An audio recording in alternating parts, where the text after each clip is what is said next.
Hello, you are watching Shalom World News. I'm Marina Grosu from Washington, D.C.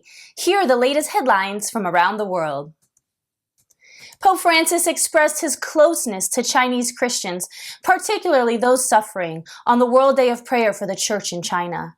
The Church in China was commemorated on May 24th, when the Holy Father called the faithful to pray so that the gospel can be fully and freely shared in the Asian country. The papal appeal came after the Wednesday general audience on the day the Church celebrates the Feast of Mary, Help of Christians.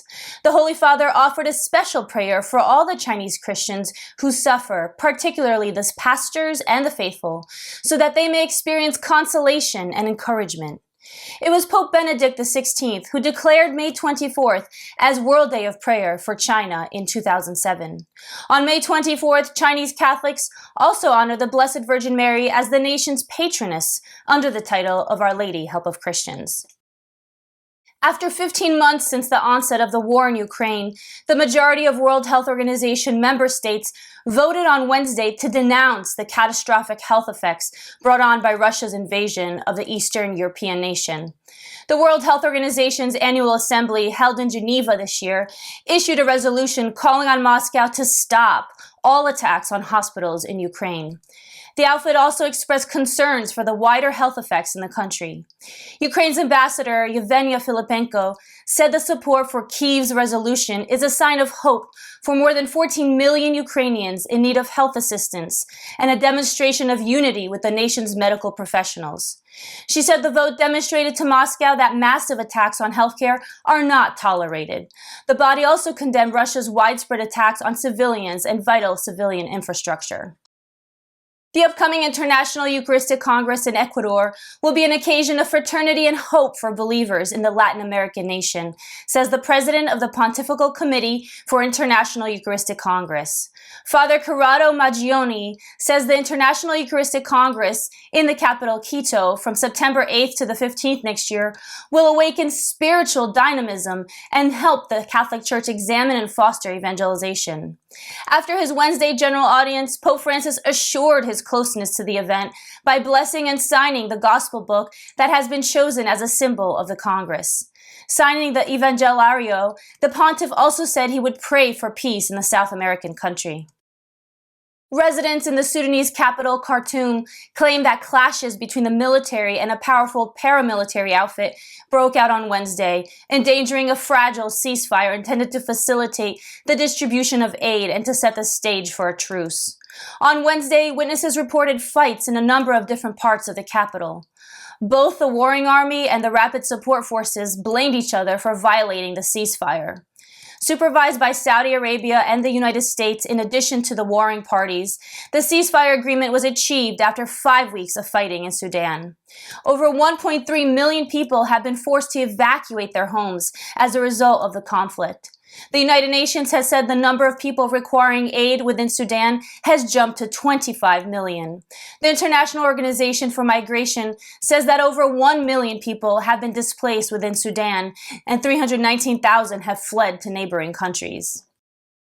The governor of the American state of Montana has inked a bill into law that places limits on the presence of children in sexualized shows conducted by transvestites. House Bill 359 went into effect on Monday after it was signed by Republican Governor Greg Gianforte. The new law also bans the so-called drag story hours at public schools and libraries across the state.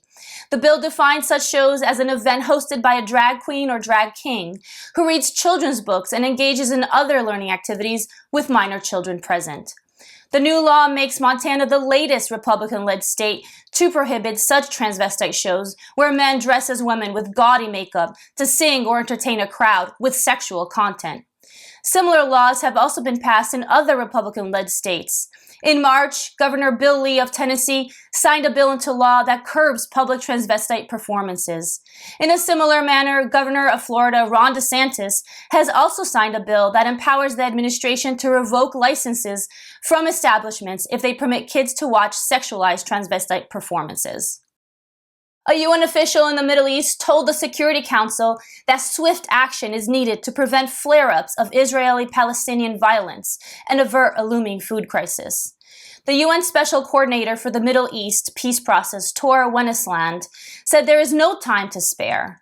While a 5-day truce that stopped fighting between Israel and Palestinian militants in Gaza is still in effect, Tor said conflict resolution efforts must also be accompanied by actions to break the cycle of violence. These actions must be backed by the international community, he added. He urged all parties to put an end to measures that threaten peace. Unless new support arrives, the World Food Programme will suspend cash assistance to some 200,000 Palestinians next week. Tor said that without new funding, they will face serious humanitarian and security challenges. The Dear Grandparents Project from Portugal is calling grandparents to pray for the youth participating in World Youth Day, which will commence on August 1st in the capital, Lisbon. The organizers of the initiative said it will be a strong chain of prayers for the mission of the world's largest youth meeting. According to the organizers, the initiative also allows grandparents to participate in World Youth Day. The Dear Grandparents Project was established in 2021 after Pope Francis launched the World Day of Grandparents and Elderly. Meanwhile, youngsters worldwide will participate in the Days in the Diocese meeting from the 26th to the 31st of July before going to Lisbon. The meeting will occur in 17 Portuguese dioceses where nearly 700 youth groups will participate. Organizers of the World Youth Day said these meetings are a path of preparation for pilgrims and host communities for World Youth Day 2023. A Catholic bishop of Burkina Faso is praying for the conversion of militants who have taken up arms against innocent civilians. Bishop Laurent Bifore Debere made this promise of prayer while addressing the faithful during the National Day of Fasting and Prayer for Peace and Social Cohesion. In his homily during Holy Mass, the prelate said peace is a requisite for people to live in harmony. The president of the Bishops' Conference of Burkina Faso and Niger also prayed that God might touch the hearts of those who have taken up arms against the country. For many years, this African nation has been the center of terrorist strikes, displacing millions and causing a humanitarian crisis. In addition, the predominantly Muslim country is home to several Islamic terrorist organizations linked to Al-Qaeda and the Islamic State. At a UN summit on Wednesday, the United States announced about $524 million in extra humanitarian relief for the Horn of Africa, comprising the countries of Djibouti, Eritrea, Ethiopia, and Somalia. It aims to draw attention to the region's severe drought and the catastrophic effects of climate change, as well as the need for more than $5 billion to help the masses. The U.S. ambassador to the United Nations told the conference that the $524 million in new funds will bring the U.S. total humanitarian contribution to the region to $1.4 billion for the fiscal year ending September 30th. The United States says its new funding will support millions affected by conflict, drought, and food insecurity. Humanitarian agency CARE said the crisis in the region resulting from 2 failed rainy seasons, 2 locust invasions, conflict, and rising commodity prices in the wake of the Russia-Ukraine war has decimated communities and led to the migration of over 2.5 million people. As Australia discusses imposing limitations on the cutting-edge technology, artificial intelligence, or AI, the nation's E-Safety Commission has expressed worries about the potential for AI to support predators in grooming youngsters online. Australian E-Safety Commissioner Julie Inman Grant tweeted that the manipulative power of generative AI to execute grooming and sextortion is no longer speculative. She said e-safety is already receiving reports of image-based abuse and cyberbullying involving deepfakes. The fact is that AI has been exfiltrated into the wild without guardrails. The E-Safety Commissioner reported in 2022 almost 60% of roughly 7,000 reports received were about sextortion. It involves the practice of extorting money or sexual favors by threatening evidence of the victim's sexual activity. Australia's new federal budget, passed last week, contains $41 million for the responsible deployment of AI programs. A woman in the United States has been charged with arson for targeting a church in the state of Illinois. Police officials arrested Virginia Roque Furman of Arlington Heights and charged her with one felony count of arson. The Shrine of Our Lady of Guadalupe in Des Plaines was attacked on Tuesday, causing severe damage to the church. The shrine's rector said the statue of Jesus was destroyed in the blaze. The 60-acre shrine operates under the auspices of the Archdiocese of Chicago. Video footage from the shrine showed that Virginia carried objects toward the area of the shrine before starting the fire. Police says she was then seen adding things to the fire to stoke the flames. Catholic bishops in Colombia are decrying the attacks on minors and their forcible conscription to fight by members of armed outfits. They gave an appeal for the protection of children in a joint statement entitled "Defend Life to Achieve Peace." This was issued against the backdrop of the recent murder of 4 minors belonging to an indigenous community by an armed Colombian outfit that forcibly conscripted them to fight. In the statement, the prelate said that the scandalous and inhuman practice of using children to fight in conflicts indicates the level of degradation of the conflict witnessed by Colombia. They said the government must protect the children and repay the historical debt owed to them following years of forced conscription of minors. The bishop also said that the life of every human being has to be respected. It was on March 26 that Carolina Ramirez Front abducted a minor belonging to the Marui indigenous people. On May 15th, the child fled along with 3 other young people of her tribe, but they were all traced down and killed by members of the outfit 2 days later.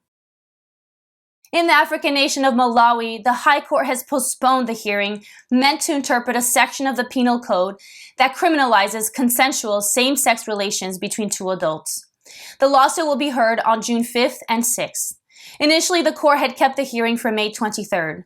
This comes against the background of the Episcopal Conference of Malawi, the Malawi Council of Churches, and the Evangelical Association of Malawi calling on judges to rule against same-sex unions. According to Attorney General Thabo Narianda, the postponement of the hearing was to give time to representatives of interested parties to prepare submissions.